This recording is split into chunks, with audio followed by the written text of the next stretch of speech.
In this video, we're making organic beef stew for this kid right here. She's obviously hungry, so let's get started.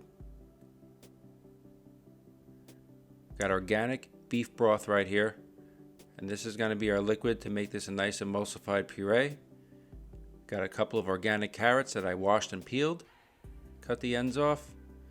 I cut these relatively small, about a ½ inch in thickness, this way they cook faster. Add them to a pot, cover them with our beef broth, about 2 cups. Put that on the stove top. Meantime, I got some organic grass-fed beef tenderloin, 6 ounces here. Same thing, just cut that to about ½ inch, 1 inch chunks. You don't have to go crazy with the size, as long as everything cooks down together. Our beef's cut, let this hang out. Carrots have come to a boil. It's been cooking for just a couple of minutes. At this point, we'll add our beef in.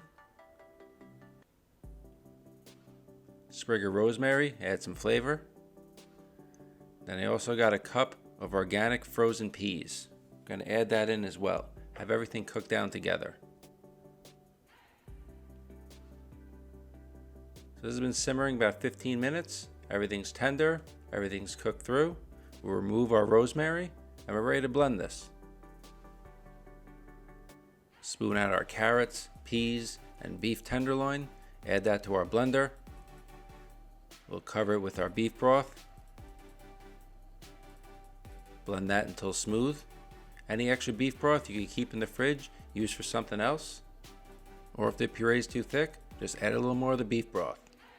This will keep in the fridge 4 to 5 days, or you can put this in the freezer for up to 3 months. Thanks for watching this recipe for organic beef stew. I'll see you in the next one.